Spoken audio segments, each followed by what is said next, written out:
Guys, ನಾನು ಯಾವತ್ತೂ ಅಂದ್ಕೊಂಡೇ ಇರಲಿಲ್ಲ ನನ್ನ ಲೈಫಲ್ಲಿ ನಾನು ವೈನ್ ಕುಡಿಯೋದು ಕಲ್ತ್ಕೊತೀನಿ ಮತ್ತು ಅಡಿಕ್ಟ್ ಆಗ್ತೀನಿ ಅಂತ.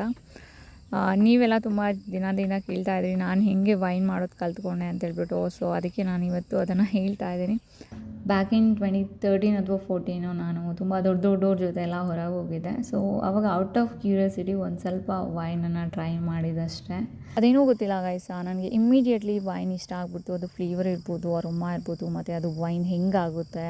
ಸೊ ಅವತ್ತಿಂದ ನಾನು ವೈನ್ ಕುಡಿಯೋದಕ್ಕೆ ಸ್ಟಾರ್ಟ್ ಮಾಡಿದೆ. ಅಂದರೆ ಏನು ಹೇಳ್ತಾರೆ, ನಂದು ಕ್ಯೂರಿಯಾಸಿಟಿ ಟರ್ನ್ ಇಂಟು ಅಬ್ಸರ್ಷನ್. ಆವಾಗ ಅದೊಂಥರ ರೆಡ್ ಫ್ಲ್ಯಾಗು. ಅಂದರೆ ಒಂದು ರಿಲೀಜಿಯಸ್ಸು, ಒಂದು ಸ್ಟ್ರಿಕ್ಟ್ ಫ್ಯಾಮ್ಲಿಯಿಂದ ಬಂದಿರೋ ಹುಡುಗಿ ವೈನ್ ಎಲ್ಲ ಕುಡಿತಾಳೆ ಅಂತೇಳ್ಬಿಟ್ಟು ತುಂಬ ಜನ ಹಾಕ್ಕೊಡ್ತಾರೆ ನನ್ನ ಪೇರೆಂಟ್ಸ್ಗೆ. ಬಟ್ ಅವರು ಕೇರ್ ಮಾಡಿಲ್ಲ ಅಂದ್ಕೊತೀನಿ. ಬಟ್ ಇವಾಗ ಎಲ್ಲರಿಗೂ ಗೊತ್ತು ನಾನು ವೈನ್ ಕುಡಿತೀನಿ, ವೈನ್ ಮಾಡ್ತೀನಿ ಅಂತ. ಮತ್ತು ವೈನ್ ಕುಡಿಯೋದು ಕಾಮನ್ ಆಗಿಬಿಟ್ಟಿದೆ. ಅದೊಂಥರ ಪ್ಯಾಷನ್ ಆಯಿತಾ. ನಾನು ಕುಡಿತೀನಿ, ನಮ್ಮ ಮನೇಲಿ ನಮ್ಮ ಅಕ್ಕ ಕುಡಿತಾರೆ, ನನ್ನ ಕಸಿನ್ಸು, ನಮ್ಮ ಚಿಕ್ಕಮ್ಮ ಕುಡಿತಾರೆ, ನಮ್ಮ ಅಪ್ಪನೂ ಕುಡಿಯೋರೇನೋ, ಅದು ಕಿಕ್ ಕೊಡೋಗಿದ್ರೆ. ಆದರೆ ನಾನು ಮಾಡೋ ವೈನು ಕಿಕ್ ಕೊಡೋಲ್ಲ, ಅದಕ್ಕೆ ಅವ್ರು ಕುಡಿಯೋಲ್ಲ.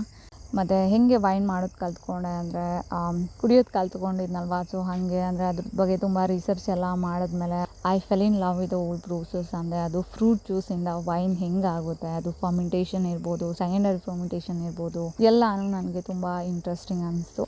ನನ್ನ ಹತ್ರ ಅಷ್ಟೊಂದು ರಿಸೋರ್ಸಸ್ ಇರಲಿಲ್ಲ, ಬಟ್ ನನ್ನ ಹತ್ರ ಏನು ಅವೈಲೇಬಲ್ ಇತ್ತು ಅಂದರೆ ನಾನು ವುಡನ್ ಬ್ಯಾರೆಲ್ ಬದಲು ಮಡಿಕೆ ಯೂಸ್ ಮಾಡೋಕ್ಕೆ ಟ್ರೈ ಮಾಡಿದೆ. ಅಂದರೆ ತುಂಬ ಹಿಂದಿನ ಕಾಲದಲ್ಲಿ ಮಡಿಕೆನ ಯೂಸ್ ಮಾಡ್ತಾಯಿದ್ರು, ಅದೊಂದು ಟ್ರೆಡಿಷ್ನಲ್ ವೇ ಅಂತೇಳ್ಬಿಟ್ಟು. ಆಮೇಲೆ ಗ್ರೇಪ್ಸ್ ಎಲ್ಲ ನಮ್ಮ ಅಕ್ಕ ಅವ್ರ ತೋಟದಲ್ಲೇ ಸಿಗ್ತಾಯಿತ್ತು. ಫಸ್ಟು ನಾನು ತುಂಬ ಡಿಫ್ರೆಂಟ್ ವೈನ್ ಮಾಡ್ತಾಯಿದ್ದೆ. Pineapple, mango, pomegranate, rose wine, rice wine, ಅದು ಇದು ಅಂತೆಲ್ಲ ಹೇಳ್ಬಿಟ್ಟು. ಸೊ ಇವಾಗ ಬರೀ ರೆಡ್ ವೈನ್ ಅಷ್ಟೇ ಮಾಡೋದು. ಗೈಸ್, ಗೊತ್ತಾಯ್ತಲ್ವಾ ನಾನು ಹೇಗೆ ವೈನ್ ಮಾಡೋದು ಕಲ್ತ್ಕೊಂಡೆ ಅಂತ.